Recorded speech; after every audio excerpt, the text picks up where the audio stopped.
Hello, friends. This is my lecture on legitimacy and acknowledgement of paternity in Muslim law.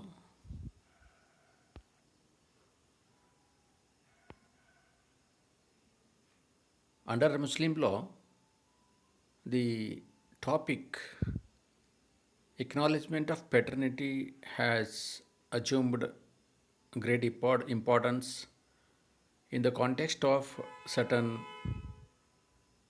contingencies there.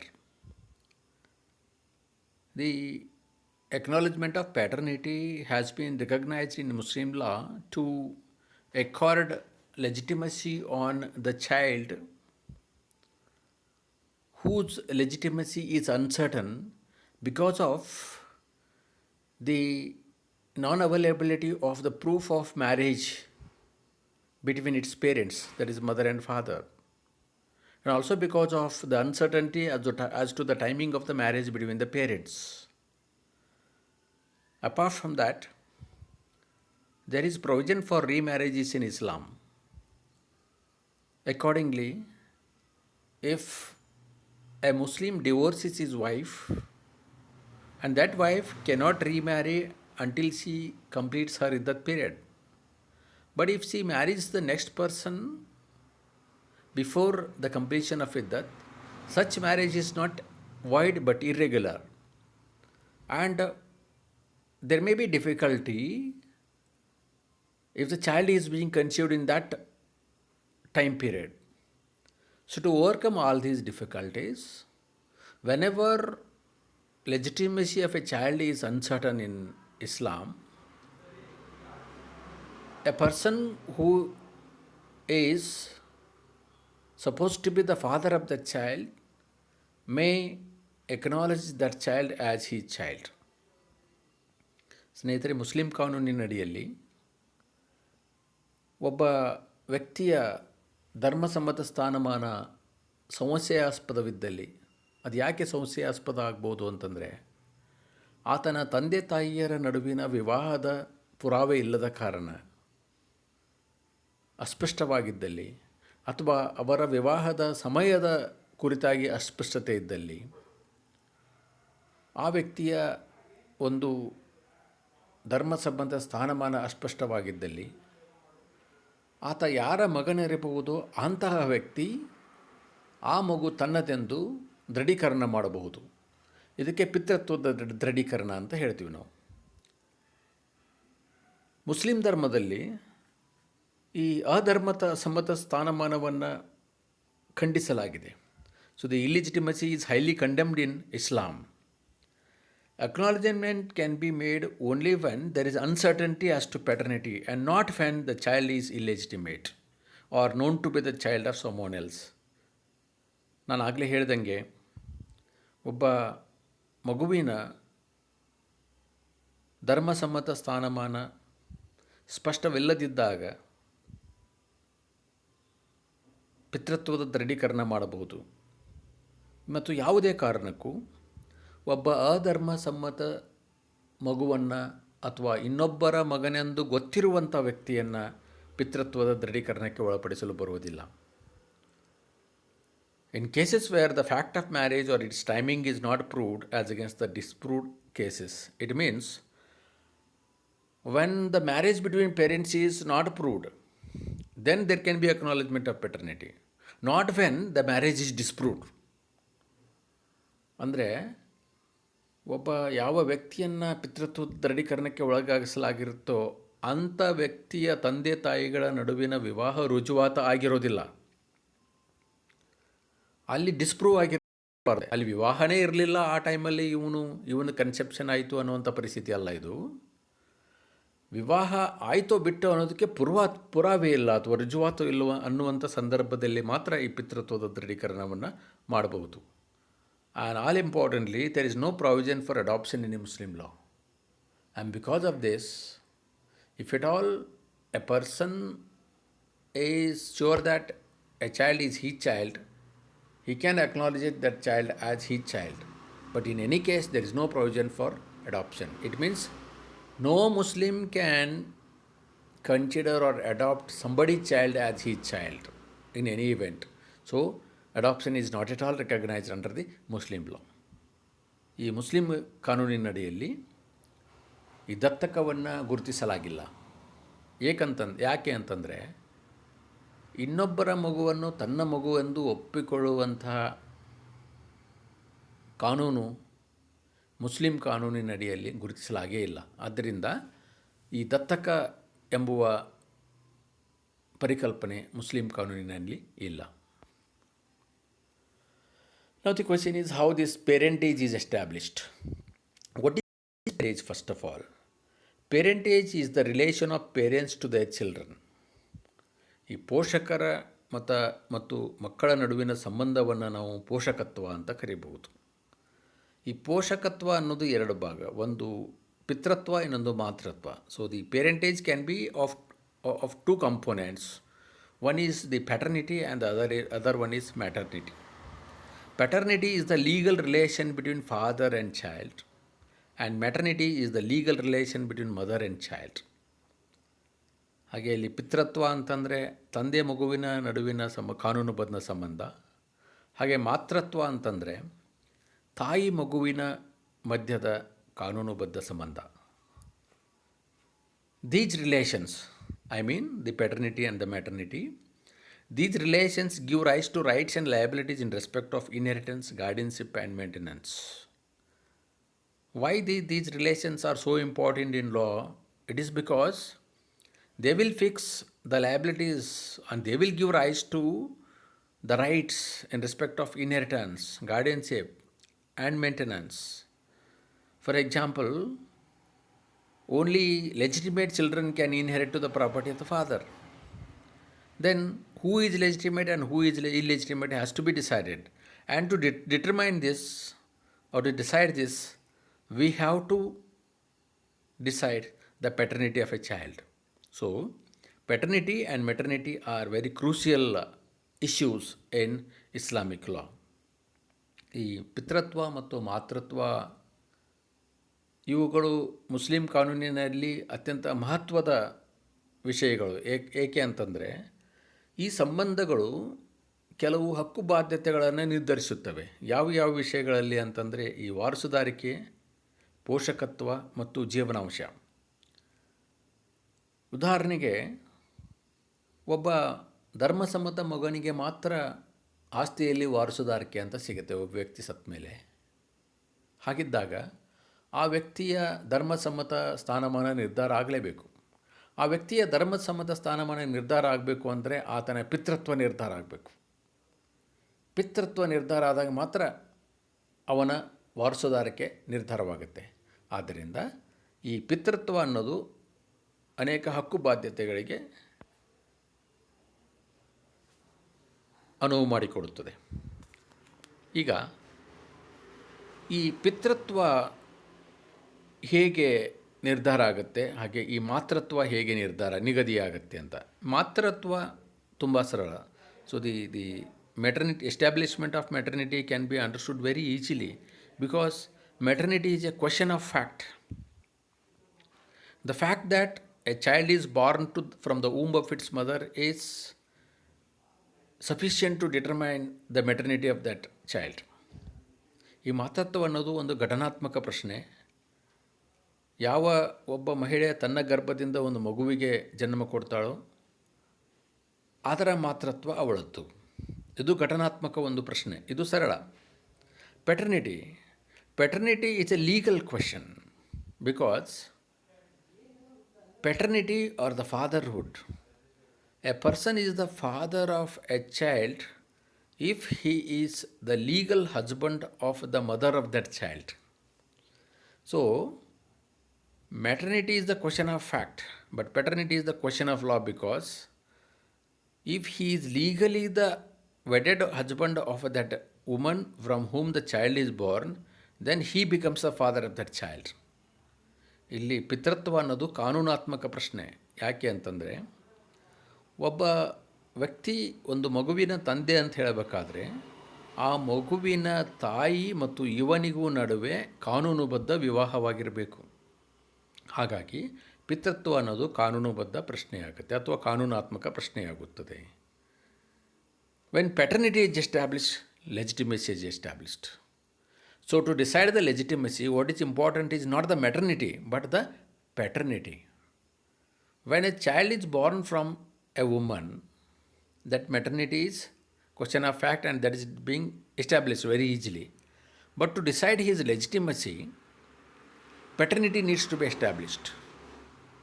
The person who is the husband of that mother is considered to be the father of that child.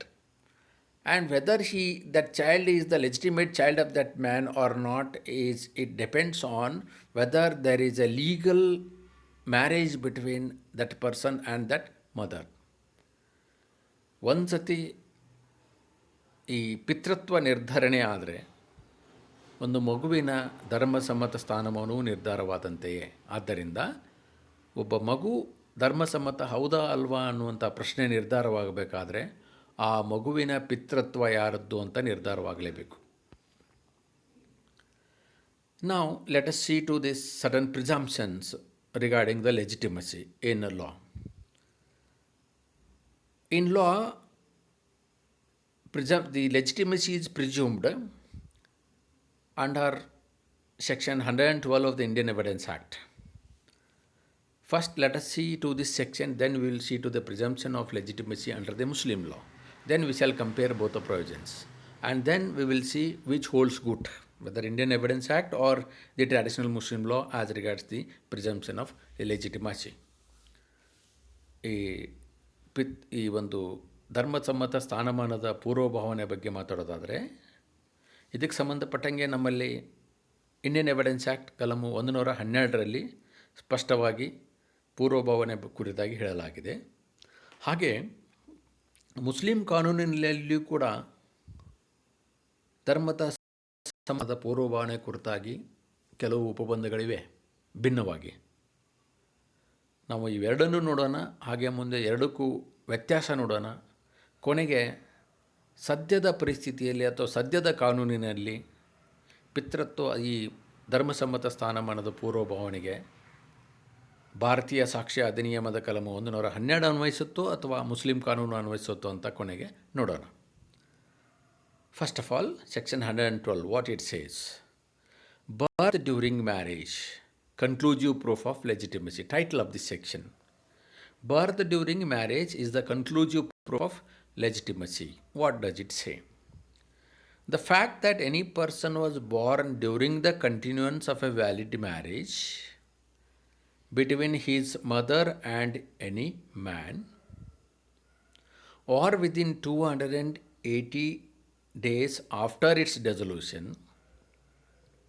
the mother remaining unmarried, shall be conclusive proof that he is the legitimate son of that man,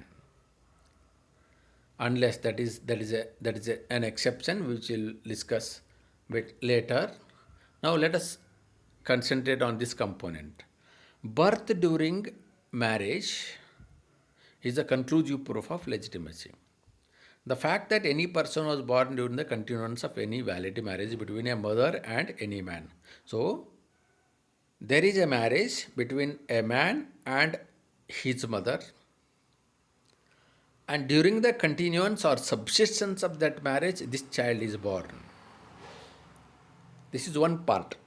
The other part is, the child may even be born up to 280 days after the dissolution of such marriage. First part deals with the birth during the continuance of marriage. Second part deals with the birth after the dissolution of marriage, but within 280 days from the dissolution of marriage. If the child is born in any of these situations, the child is presumed to be legitimate, and that is a conclusive proof. For the second part, namely, if the child is born within 280 days from the dissolution of the marriage, the mother must have remained unmarried till his birth. That is the second part. So if the birth has taken place in any of these two contexts, then it is conclusive proof that the concerned child is the legitimate son or daughter of that man who is married to his or her mother. This section has an exception, or this conclusive proof has an exception. If this exceptional situation is proved before the court, then the conclusive proof of legitimacy doesn't arise. What is that exception? Unless it can be shown that the parties to the marriage had no access to each other at the time when the child could have been begotten. As I said, in the above two contexts, in the first context, the child is born during the subsistence of marriage. In the second context, the child is born within 280 days after the resolution of the marriage. But then definitely, the conception of the child must have taken place during the subsistence of the marriage. Under such circumstance, if there is a proof, or if it is proved before the court that at the time when the child could be begotten or could have been begotten, so at the time when the child might have been conceived, if it is proved to the satisfaction of the court that there was no physical access between the mother and that man, that there was no physical relation between the parties to the marriage, then this presumption doesn't arise at all, and the child born will not be considered as the legitimate child of that concerned man. So this is 112, section 112. ಏನು ಹೇಳುತ್ತೆ section 112 ಅಂದರೆ ಸ್ನೇಹಿತರೆ, title ಏನು? ಒಂದು ವಿವಾಹದ ಅಸ್ತಿತ್ವದ ಸಮಯದಲ್ಲಿ ಮಗುವಿನ ಜನನವಾದರೆ ಅದು ಧರ್ಮಸಮ್ಮತ ಮಗು ಎಂಬುದು ಅಂತಿಮ ರುಜುವಾತು. ಇದು ಟೈಟಲ್. ಸೆಕ್ಷನ್ ಏನು ಹೇಳುತ್ತೆ? ಒಬ್ಬ ವ್ಯಕ್ತಿ, ಯಾವುದೇ ಒಬ್ಬ ವ್ಯಕ್ತಿ, ಆತನ ತಾಯಿ ಮತ್ತು ಇನ್ನಾವುದೇ ಪುರುಷನ ಮಧ್ಯದಲ್ಲಿಯ ಒಂದು ವಿವಾಹದ ಅವಧಿಯಲ್ಲಿ ಜನಿಸಿದ್ದರೆ, ಇದು ಮೊದಲನೇದಾಗಿ. ಸೊ ಒಬ್ಬ ವ್ಯಕ್ತಿ ಜನಿಸ್ತಾನೆ, ಆತ ಜನಿಸಿದ ಸಮಯದಲ್ಲಿ ಆತನ ತಾಯಿಗೂ ಮತ್ತು ಇನ್ನಾವುದು ವ್ಯಕ್ತಿಯ ನಡುವೆ ವಿವಾಹದ ಅಸ್ತಿತ್ವ ಇದ್ದಲ್ಲಿ ಈತ ಧರ್ಮಸಮ್ಮತ ಮಗು ಎಂಬುದು ಅಂತಿಮ ರುಜುವಾತು. ಇದಕ್ಕೆ ವಿವಾಹವಾಗಿ 9 ತಿಂಗಳ ಸಂದಿರಬೇಕಂತೇನಿಲ್ಲ. ವಿವಾಹವಾಗಿ ಯಾವುದೇ ಅವಧಿಯಲ್ಲಿ ಜನಿಸಿರಲಿ, ಅದು ಧರ್ಮಸಮ್ಮತ ಮಗು ಎಂಬುದೇ ಒಂದು ಪೂರ್ವಭಾವನೆ. ಯಾಕೆ ಈ ರೀತಿಯಾದ ಒಂದು ಸಡಿಲವಾದ ನಿಯಮವನ್ನು ಇಟ್ಟಿದ್ದಾರೆ ಅಂತಂದರೆ, ಇದು ಮಗುವಿನ ಒಂದು ಹಿತದೃಷ್ಟಿಯಿಂದ. ಇಲ್ಲಿ ತಂದೆ ತಾಯಿಯರ ಒಂದು ತಪ್ಪುಗಳಿಗಾಗಿ ಮಕ್ಕಳು ಅನಾನುಕೂಲತೆಯನ್ನು ಎದುರಿಸಬಾರ್ದು.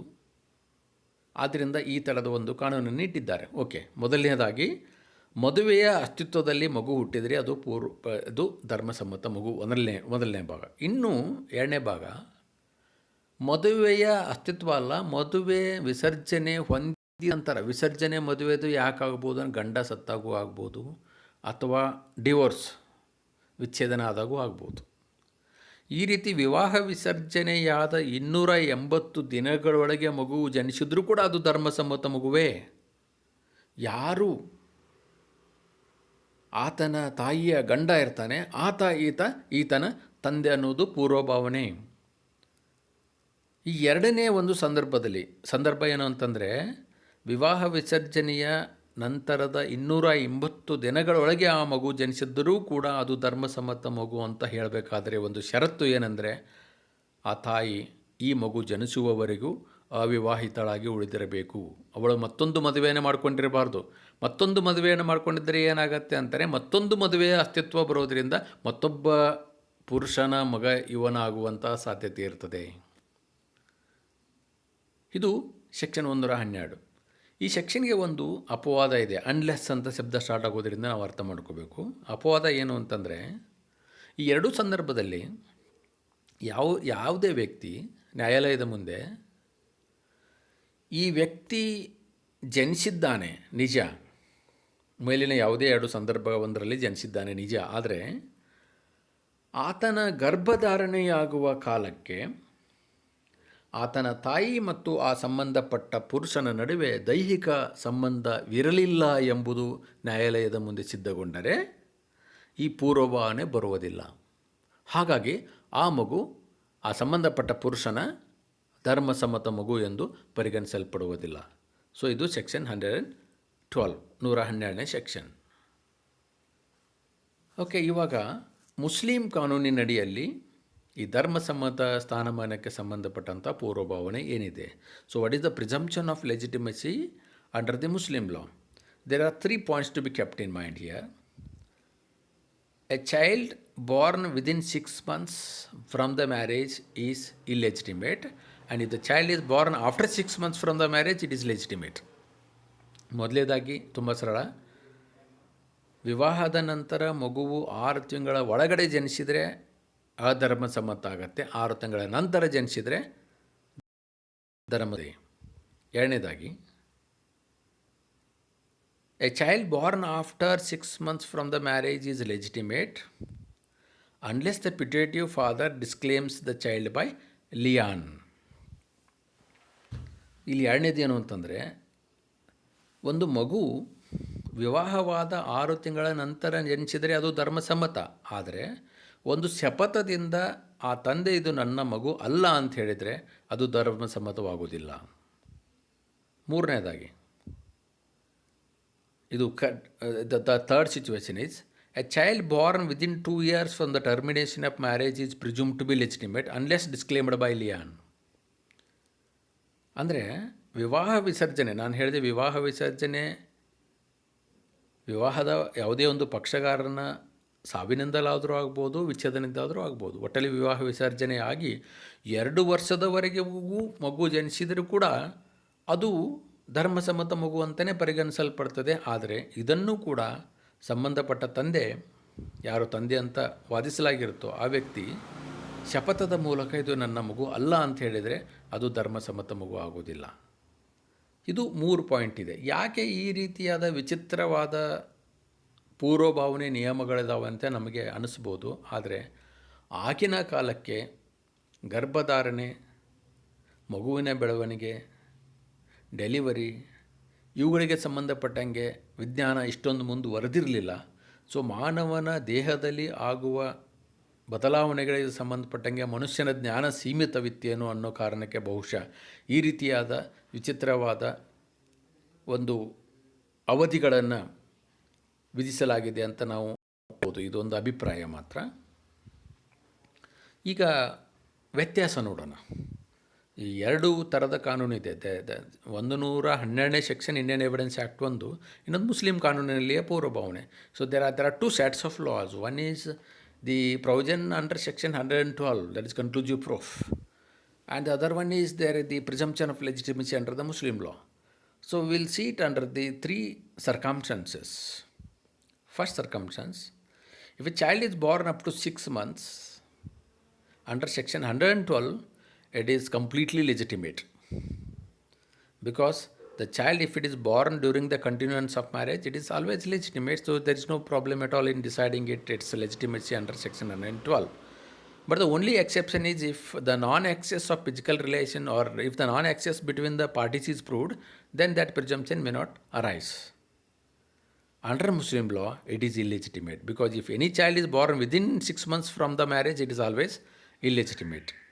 ಸೊ ಮೊದಲನೇ ಸಂದರ್ಭದಲ್ಲಿ ಏನಾಗುತ್ತೆ, ಒಂದು ಮಗು ವಿವಾಹವಾದ 6 ತಿಂಗಳ ಒಳಗೆ ಜನಿಸಿದರೆ 112 ಸೆಕ್ಷನ್ನಲ್ಲಿ ಅದು ಧರ್ಮಸಮ್ಮತ ಆಗತ್ತೆ. ಆದರೆ ಯಾರಾದರೂ ಆ ಮಗುವಿನ ತಂದೆ ತಾಯಿಯರ ನಡುವೆ ದೈಹಿಕ ಸಂಬಂಧವಿರಲಿಲ್ಲ ಅಂತ ರುಜುವಾತುಗೊಂಡ್ರೆ ಈ ಪೂರ್ವಭಾವನೆ ಬರೋದಿಲ್ಲ.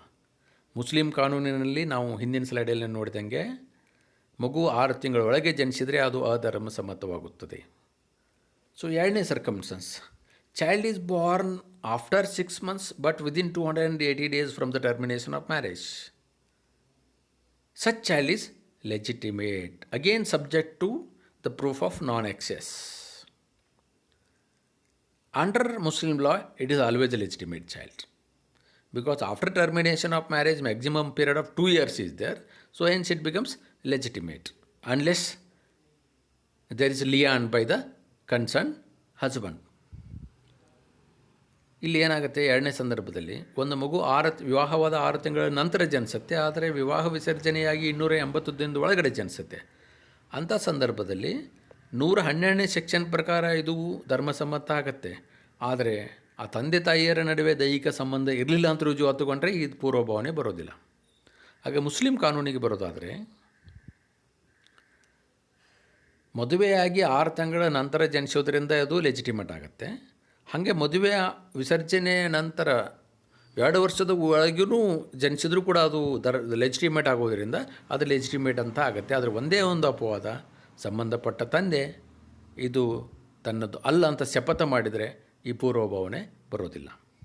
ಮೂರನೇದಾಗಿ, child Born after 280 days but within 2 years. ಇದು ವಿಶಿಷ್ಟವಾದಂಥದ್ದು. ಚೈಲ್ಡ್ ಮದುವೆ ವಿಸರ್ಜನೆಯಾಗಿ 280 ದಿನದ ನಂತರ ಜನಿಸುತ್ತೆ, ಆದರೆ 2 ವರ್ಷದ ಕೆಳಗಡೆ ಜನಿಸುತ್ತೆ. ಇದೇನಾಗುತ್ತೆ, ಮುಸ್ಲಿಂ ಕಾನೂನಿನಲ್ಲಿ ಲೆಜಿಟಿಮೇಟ್ ಆಗುತ್ತೆ. ಅದೇ ಶಪಥ ಮಾಡಿ ನಂದಲ್ಲ ಅಂತ ಹೇಳ್ಬೋದು ಅವನು, ಅದೊಂದು ಬಿಟ್ಟರೆ ಅದು ಲೆಜಿಟಿಮೇಟ್ ಆಗುತ್ತೆ ಮುಸ್ಲಿಂ ಕಾನೂನಲ್ಲಿ. ಆದರೆ ಸೆಕ್ಷನ್ 112 ಕೆಳಗಡೆ ಇದು ಲೆಜಿಟಿಮೇಟ್ ಕನ್ಕ್ಲೂಸಿವ್ ಪ್ರೂಫ್ ಬರಲ್ಲ. It is not conclusively proved to be legitimate under section 112. But doesn't mean that all the ways are closed. This fact can be considered under section 114 of the Indian Evidence Act, and presumption may be taken up by the court, and this child may be considered as legitimate by the court. So these are the points of difference between the two laws. Now the question, as I said, which law prevails? Because there is a lot of difference between the provisions of law under section 112 and under the Muslim law. Which law prevails? No, after so many developments over the centuries, now it has been, after the independence especially, it has been settled that in the matters of legitimacy, section 112 of the Indian Evidence Act is applicable to all Muslims also.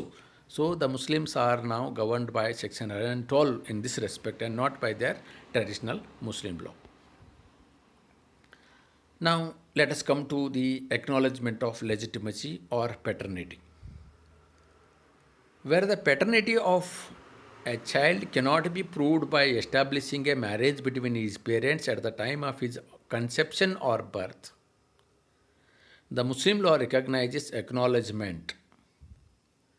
See, the context here is the paternity of a child is not proved. Why it is not proved? Because the marriage between his parents is not established. At the time when he was conceived or at the time when he was born, at that time the marriage between his parents is not being proved. Because of that difficulty, there is an uncertainty. Under such circumstance, the Muslim law recognizes the acknowledgement. So, whereby such marriage and legitimate descent can be established as a matter of substantive law for the purposes of inheritance. So ಇಲ್ಲೇನಾಗುತ್ತೆ ಅಂದರೆ, ಒಂದು ಮಗುವಿನ ಪಿತೃತ್ವ ನಿಗದಿಯಾಗಿಲ್ಲ. ಯಾಕೆ ನಿಗದಿಯಾಗಿಲ್ಲ ಅಂತಂದರೆ, ಆ ಮಗುವಿನ ತಂದೆ ತಾಯಿಯರ ಮಧ್ಯದ ವಿವಾಹ ರುಜುವಾತುಗೊಂಡಿಲ್ಲ. ಈ ಮಗು ಜನಿಸಿದ ಸಮಯಕ್ಕೆ ಅಥವಾ ಈ ಮಗುವು ಗರ್ಭದಲ್ಲಿ ಮೂಡಿರುವ ಸಮಯಕ್ಕೆ ಈ ಮಗುವಿನ ತಂದೆ ತಾಯಿಯರ ನಡುವಿನ ವಿವಾಹ ರುಜುವಾತುಗೊಳ್ಳದ ಕಾರಣ, ಆ ಮಗುವಿನ ಪಿತೃತ್ವ ನಿಗದಿಯಾಗಿರದ ಕಾರಣ, ಅಂಥ ಸಂದರ್ಭದಲ್ಲಿ ಮುಸ್ಲಿಂ ಕಾನೂನು ಈ ಪಿತೃತ್ವ ದೃಢೀಕರಣವನ್ನು ಗುರುತಿಸಿದೆ. ಇದರ ಮೂಲಕ ಏನಾಗತ್ತೆ ಅಂತಂದರೆ, ಈ ಪಿತೃತ್ವ ದೃಢೀಕರಣ ಮಾಡೋದ್ರಿಂದ ಆ ಮಗುವಿಗೆ ಒಂದು ತಂದೆನೂ ಸಿಗುತ್ತೆ, ಹಾಗೆ ಒಂದು ಧರ್ಮಸಮ್ಮತ ಸ್ಥಾನಮಾನವು ಸಿಗುತ್ತದೆ. ಇದರಿಂದಾಗುವ ಅನುಕೂಲವೇನಂತಂದರೆ, ಆ ಮಗುವಿಗೆ ಆ ತಂದೆಯ ಆಸ್ತಿಯಲ್ಲಿ ವಾರಸುದಾರಿಕೆ ಲಭಿಸುತ್ತದೆ.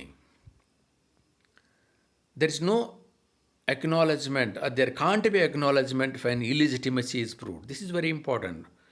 So an illegitimate child cannot be acknowledged as his legitimate child. So whenever there is illegitimacy that can't be legitimized at all, It is the only circumstance where there is uncertainty as to the legitimacy of a child that can be acknowledged as his legitimate child. ಇಲ್ಲಿ ಮುಖ್ಯವಾದಂಥ ವಿಷಯ ಏನಂತಂದರೆ, ಒಂದು ಅಧರ್ಮಸಮ್ಮತ ಮಗುವನ್ನು ಧರ್ಮಸಮ್ಮತ ಮಗುವನ್ನಾಗಿ ದೃಢೀಕರಣ ಮಾಡಲು ಬಿಡುವುದಿಲ್ಲ. ಪಿತೃತ್ವದ ಅಸ್ಪಷ್ಟತೆ ಇದ್ದಲ್ಲಿ ಮಾತ್ರ ಒಂದು ಮಗುವಿಗೆ ಧರ್ಮಸಮ್ಮತ ಸ್ಥಾನಮಾನದ ದೃಢೀಕರಣ ಮಾಡಬಹುದು. The acknowledged child may be son or daughter. So ಹಾಗೆ ಪಿತೃತ್ವದ ದೃಢೀಕರಣವನ್ನು ಮಗನ ಮೇಲೂ ಮಾಡಬಹುದು, ಮಗಳ ಮೇಲೂ ಮಾಡಬಹುದು. And acknowledgement may be express or implied. ಅದು ದೃಢೀಕರಣ ವ್ಯಕ್ತವಾಗಿಯೂ ಮಾಡ್ಬೋದು, ಸೂಚ್ಯವಾಗಿಯೂ ಮಾಡ್ಬೋದು. ಅಂದರೆ ಒಬ್ಬ ವ್ಯಕ್ತಿಯ ನಡತೆಯ ಮೂಲಕನೂ ಕೂಡ ಈ ಪಿತೃತ್ವದ ದೃಢೀಕರಣ ಆಗ್ಬೋದು. Then acknowledgement cannot be revoked. Once acknowledgement is made, it can't be revoked or it can't be taken back at all. ಒಂದು ಸತಿ ಪಿತೃತ್ವದ ದೃಢೀಕರಣವನ್ನು ಮಾಡಿಬಿಟ್ರೆ ಅದನ್ನು ಹಿಂಪಡೆಯಲಾಗದು, ಅದು ಅಂತಿಮ. ಈಗ ನಾವು ಒಂದು ಊರ್ಜಿತ ಪಿತೃತ್ವದ ದೃಢೀಕರಣದ ಷರತ್ತುಗಳನ್ನು ನೋಡೋಣ. So there are the conditions of valid acknowledgement. There are 5 conditions of valid acknowledgement, which I will explain them in English first, then I will explain them in Kannada. Acknowledgement must be not merely of sonship but of legitimate sonship. It means the person who is acknowledging a child as his child must acknowledge not only that he is his son, but he should acknowledge that he is his legitimate son. Secondly, ages must be admittable. Means the age difference between the acknowledged child and the acknowledger must be such that they should be appearing to be father and child. Thirdly, the person acknowledged must not be the offspring of zina, incest or fornication. It means the person who is acknowledged must not be known to be the product of any adulterous relationship or illegal relationship. Fourthly, the acknowledged child must not be known to be the child of another man. Knowingly that a child is the child of someone else, a Muslim cannot acknowledge that child as his child. This is prohibited under Muslim law. Fifthly and lastly, the acknowledgement must not have been repudiated by the acknowledged child. This is very crucial. The acknowledgement should not have been repudiated by the child. The child should also concede to it or accept it. Otherwise, the acknowledgement cannot become complete. ಈ 5 ಷರತ್ತುಗಳಿದೆ ಒಂದು ಊರ್ಜಿತ ಪಿತೃತ್ವ ದೃಢೀಕರಣಕ್ಕೆ ಅಥವಾ ಈ ಒಂದು ಧರ್ಮಸಮ್ಮತ ಸ್ಥಾನಮಾನದ ದೃಢೀಕರಣಕ್ಕೆ. 5 ಏನಂದರೆ, ಮೊದಲನೇದಾಗಿ ಒಬ್ಬ ವ್ಯಕ್ತಿ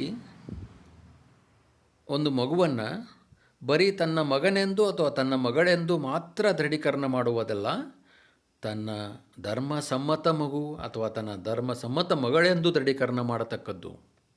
ಎರಡನೇದಾಗಿ ಈ ದೃಢೀಕರಣ ಮಾಡುವ ವ್ಯಕ್ತಿಗೂ ಮತ್ತು ದೃಢೀಕರಣಕ್ಕೊಳಪಡುವ ವ್ಯಕ್ತಿಯ ನಡುವೆ ವಯಸ್ಸಿನ ಅಂತರ ಹೇಗಿರಬೇಕು ಅಂದರೆ ತಂದೆ ಮಕ್ಕಳ ಸಂಬಂಧದಂತಿರಬೇಕು. ಮೂರನೇದಾಗಿ ಈ ದೃಢೀಕರಣಕ್ಕೊಳಪಟ್ಟ ವ್ಯಕ್ತಿಯು ವ್ಯಭಿಚಾರಕ್ಕೆ ಅಥವಾ ಕಾನೂನು ಬಾಹಿರ ಸಂಬಂಧಕ್ಕೆ ಜನಿಸಿರಬಾರದು. ನಾಲ್ಕನೇದಾಗಿ ಈ ದೃಢೀಕರಣಕ್ಕೊಳಪಟ್ಟಂಥ ಮಗು ಇನ್ನೊಬ್ಬ ವ್ಯಕ್ತಿಯ ಮಗನಾಗಿರಬಾರದು. ಗೊತ್ತಿದ್ದು ಅಂಥ ವ್ಯಕ್ತಿಯನ್ನು ದೃಢೀಕರಣಕ್ಕೊಳಪಡಿಸೋಕ್ಕೆ ಬರಲ್ಲ.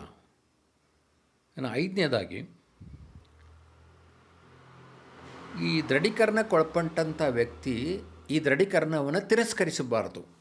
ತಿರಸ್ಕರಿಸಿದರೆ ಇದು ಒಂದು ಊರ್ಜಿತ ಪಿತೃತ್ವ ದೃಢೀಕರಣ ಆಗೋದಿಲ್ಲ. ಇವೆಲ್ಲ ಊರ್ಜಿತ ಪಿತೃತ್ವ ದೃಢೀಕರಣದ ಅವಶ್ಯಕತೆಗಳು. ಇವೆಲ್ಲನೂ ಅರ್ಥ ಮಾಡ್ಕೊಳ್ಳೋದಕ್ಕೆ ಒಂದು ಸರಳವಾದ ಉದಾಹರಣೆಯನ್ನು ಕೊಡೋಕ್ಕೆ ಇಚ್ಛೆಪಡ್ತೀನಿ.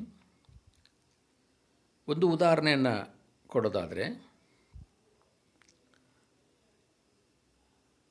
ಎಫ್ ಅನ್ನೋವಂಥ ವ್ಯಕ್ತಿ ಡಬ್ಲ್ಯೂ ಅನ್ನೋವಂಥ ವ್ಯಕ್ತಿ ಜೊತೆ ಮದುವೆ ಆದ. ಮಹಿಳೆ, ಡಬ್ಲ್ಯೂ ಅಂದರೆ ಮಹಿಳೆ, ಎಫ್ ಅಂದರೆ ಫಾದರ್, ಡಬ್ಲ್ಯೂ ಅಂದರೆ ವೈಫ್. ಎಫ್ ಅನ್ನೋವಂಥ ವ್ಯಕ್ತಿ W1 ವೈಫ್ 1 ಅನ್ನು ಮದುವೆ ಆದ. ಈಗ ಅವ್ರಿಗೆ ಒಂದು ಮಗು ಜನಿಸಿತ್ತು, ಒಬ್ಬ ಮಗ ಜನಿಸಿದ, ಎಸ್ ಅಂತ ಮಗ ಜನಿಸಿದ. ಈಗ W2 ಅನ್ನುವಂಥ ಎರಡನೇ ಮದುವೆ ಮಾಡ್ಕೊಂಡಿದ್ದಾನೆ. W2 ಅನ್ನುವಂಥ ಎರಡನೇ ಮದುವೆ ಮಾಡ್ಕೊಂಡಿದ್ದಾನೆ ಎರಡನೇ ಮದುವೆಯಿಂದ ಅವನಿಗೆ ಮತ್ತೊಂದು ಮಗು ಜನಿಸಿದೆ. ಈಗ ಅನ್ನುವಂಥ ವ್ಯಕ್ತಿ ಸತ್ತಿದ್ದಾನೆ. ಅವನ ಆಸ್ತಿಯ ವಾರಸುದಾರಿಕೆ ಪ್ರಶ್ನೆ ಬಂದಾಗ ಈ ಮೊದಲನೆಯ ಹೆಂಡತಿಯ ಮಗನ ಒಂದು ಪ್ರಶ್ನೆ ಏನಂತಂದರೆ, ಎರಡನೆಯ ಹೆಂಡತಿಯ ಮಗ ಧರ್ಮಸಮ್ಮತ ಮಗನಲ್ಲ ಅಂತ ಅವನು ಕೋರ್ಟಿಗೆ ದಾವೆ ಹಾಕಿದ್ದಾನೆ. ಅವನ ಗ್ರೌಂಡ್ ಏನು ಅಂತಂದರೆ, ಅನ್ನುವಂಥ ವ್ಯಕ್ತಿ W2 ಅನ್ನು ಮದುವೆ ಆದದ್ದು ನಿಜ, ಆದರೆ ಆ ಮದುವೆ ಆಗೋಕ್ಕಿಂತ ಮುಂಚೆನೇ ಅವ್ರಿಗೆ ಈ ಎರಡನೆಯ ಮಗು ಹುಟ್ಟಿದ್ದಾನೆ. ಅಂದರೆ ಎರಡನೇ ಹೆಂಡತಿಯ ಮಗು ಹುಟ್ಟಿದಾಗ ಅವರಿಬ್ಬರ ನಡುವೆ ಮದುವೆ ಆಗಿರಲೇ ಇಲ್ಲ. ಆದ್ದರಿಂದ ಇದು ಧರ್ಮಸಮ್ಮತ ಮಗು ಅಂತ ಈ ಮೊದಲನೇ ಹೆಂಡತಿಯ ಮಗ ವಾದಿಸ್ತಾನೆ. ಅವನ ವಾದ ಸರಿನಾ ತಪ್ಪಾ ಅಂತ ಪ್ರಶ್ನೆ. ಆ ವಾದ ಸರಿ. ಎರಡನೆಯ ಹೆಂಡತಿಗೆ ಜನಿಸಿದಂಥ ಮಗು ಅಧರ್ಮಸಮ್ಮತ ಮಗು ಆಗತ್ತೆ. ಯಾಕಂತಂದರೆ ನಾವು ಈ ಕಂಡೀಷನ್ಸಲ್ಲಿ ಏನಂತಂದರೆ, ಆಲ್ ಇಂಪಾರ್ಟೆಂಟ್ಲಿ ನಾವು ಈ ಅಕ್ನಾಲೆಜ್ಮೆಂಟ್ ಯಾವಾಗ ಪ್ರಶ್ನೆ ಬರುತ್ತೆ ಅಂತಂದರೆ, ಇದು ಬರೋದೇ ಯಾವಾಗ ಅಂತಂದರೆ, ಈ ಒಂದು ಮಗು ಕಾನೂನುಬಾಹಿರ ಸಂಬಂಧಕ್ಕೆ ಜನಿಸಿರಬಾರ್ದು. ಮದುವೆ ಆಗೋಕ್ಕಿಂತ ಮುಂಚೆ ಆಗಿರುವಂಥ ಸಂಬಂಧಕ್ಕೆ ಆ ಮಗು ಜನಿಸಿರೋದ್ರಿಂದ ಅದು ಕಾನೂನುಬಾಹಿರ ಸಂಬಂಧಕ್ಕೆ ಜನಿಸಿದಂಥ ಮಗು ಆಯಿತು. ಆದ್ದರಿಂದ ಅದು ಧರ್ಮಸಮ್ಮತ ಮಗು ಆಗೋದಕ್ಕೆ ಸಾಧ್ಯವಿಲ್ಲ. ಹೀಗಾಗಿ ಅದು ಇಲ್ಲೆಜಿಟಿಮೇಟ್ ಚೈಲ್ಡ್ ಆಗುತ್ತೆ. ಸೊ ಇಷ್ಟೆಲ್ಲ ನಾನು ಇದುವರೆಗೆ ಹೇಳಿದ್ದು, it's on the legitimacy and the acknowledgement of paternity under the Muslim law. Thank you.